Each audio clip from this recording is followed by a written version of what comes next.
Hello সকলকে, কেমন আছো সকলে? সরস্বতী পুজোর কিছু মুহূর্ত আজ তোমাদের সামনে তুলে ধরেছি।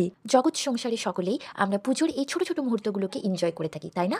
আমি উঠেছিলাম ভোর 5টা এবং মা উঠেছিল ভোর 4টে। এই সমস্ত জোগাড়জান্তি টাইম মতো করে নিয়েছিলাম। প্রথমেই মা বাঁধাকপিটাকে কেটে নিচ্ছিল, বাঁধাকপির সবজি হবে বলে। ভোরের ক্যাপশনটা আমি আপনাদের দেখাতে পারলাম না, কারণ ভোরবেলাতে উঠে ছাদে গিয়ে দেখানোটা একটু ইম্পসিবল হয়ে পড়ছিল তার জন্য। এরপর বেগুন ভাজা হবে বলে মা বেগুনটাকে কেটে নিচ্ছিল। সরস্বতী পুজোর একটা আড়ম্বরই আলাদা, তার জন্য তার আগের দিন সমস্ত বাজার করে রেখেছিলাম যাতে কোনো সমস্যার সম্মুখীন না হতে হয়। এরপর তার সাথে থাকবে আলু ভাজা, তাই আলুটাকে কেটে নিচ্ছিল। মায়ের ভোগের জন্য সমস্ত কাটাকাটি শেষ, এরপর চলে যাব রান্নাতে। বেগুনটাকে প্রথমে ফ্রাই করবে বলে বেগুনটাকে নুন হলুদ চিনি দিয়ে মেখে নিচ্ছিল। কড়াইতে তেল দিয়ে একে একে বেগুনগুলোকে ভেজে নিয়েছিলাম। আর পুজোর দিন স্নান করে তো ভোগ রান্না করছিলাম, কিন্তু তখন এতটা মনে হচ্ছিল না যে ঠান্ডা পড়েছে। বেগুন ভাজাটা কমপ্লিট হলো, এরপর আলুটাকে নুন হলুদ দিয়ে মাখিয়ে একে একে আলুটাকে ভেজে নিচ্ছিলাম। একসাথে কাজ করতে আমার বেশ ভালোই লাগছিল, একসাথে খুব তাড়াতাড়ি করে রান্নাগুলোকে করে নিয়েছিলাম। অন্যদিকে খিচুড়ির জন্য নিয়ে নিয়েছিলাম মুগ ডাল, সেই জন্য হালকা করে ফ্রাই করে নিচ্ছিলাম। আর একটা ব্যাপার বাঙালিদের তো রয়েছে, গোটা সিদ্ধ, যেটার স্বাদ আমরা সারা বছরও কোনোদিন পাই না। তাই সারা বছর চাতক পাখির মতো চেয়ে থাকি গোটা সিদ্ধ এবং বাসি ভাত কবে খাবো। ফাইনালি আজকে সেই দিনটা চলে এসছে। এখন গল্প করতে করতে মুগ ডাল ফ্রাই হয়ে গেল, তার সাথে আলু ফ্রাইও হয়ে গেল। এরপর কড়াইতে তেল দিয়ে দিয়েছিলাম পাঁচফোড়ন, তেজপাতা, টমেটো আর কাঁচা লঙ্কা, আর জিঞ্জারটাকে গ্রেট করে দিয়েছিলাম। তারপর কিছুক্ষণ ফ্রাই করে নিচ্ছিলাম। তারপর এতে অ্যাড করেছিলাম ধনে জিরে নুন হলুদ। পরে ওয়েল কুক করার পর আমি দিয়ে দিয়েছিলাম আলু। মশলাটা শুকিয়ে আসছিল, সেই জন্য জল দিয়ে দিয়েছিলাম। ওয়েল মিক্স করার পরে অ্যাড করেছিলাম মটরশুঁটি।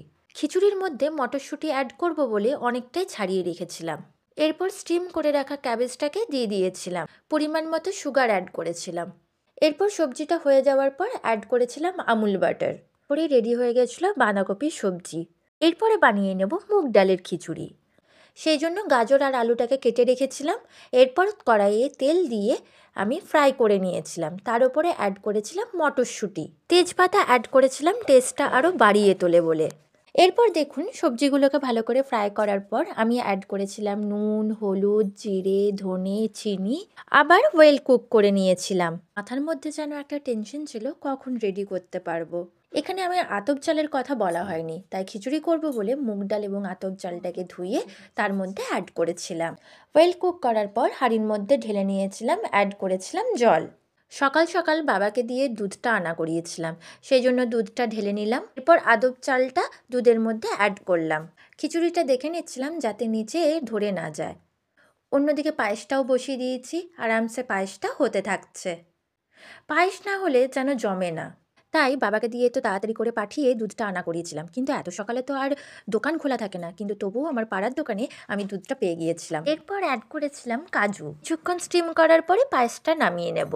লাস্টলি বানিয়ে নিচ্ছিলাম চাটনি, তাই কড়াইয়ের মধ্যে নিয়ে নিয়েছিলাম অল্প পরিমাণ তেল, কুচনো নারকোল, অ্যাড করেছিলাম কাজু। কিছুক্ষণ কুক করার পর অ্যাড করেছিলাম তেজপাতা। আবারও কিছুক্ষণ কুক করার পর অ্যাড করেছিলাম টমেটো, আমসত্ত্বও অ্যাড করেছিলাম। এরপর ওয়েল কুক করার পর দিয়ে দিয়েছিলাম স্বাদ মতো লবণ, হলুদ। ওয়েল কুক করে নিচ্ছিলাম যাতে শক্ত ভাবটা না থাকে।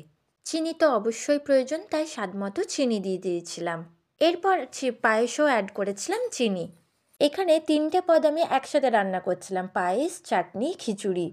তা করতে করতে আমার পায়েসও রেডি হয়ে গেছে, তাই পায়েসটাকে সার্ভ করে নিচ্ছিলাম। অন্যদিকে চাটনিও আমার রেডি হয়ে গেছে, তাই চাটনিটাও সার্ভ করে নিলাম। অলমোস্ট মা সরস্বতীর ভোগ আমার রেডি। আকাশে প্রায় আলো ফুটে উঠেছে, প্রায় সবার ঘর থেকেই উলুধ্বনি আর শাঁখের আওয়াজ শোনা যাচ্ছে।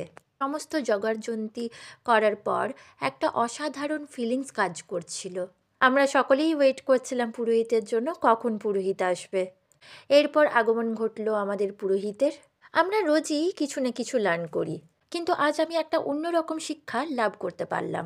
যদি ভালো মনে একসাথে মিলেমিশে কাজ করা যায়, তাহলে ইম্পসিবল কাজটাও পসিবল হয়ে ওঠে। পুজো প্রায় কমপ্লিট, আরও একটা বছরের অপেক্ষা।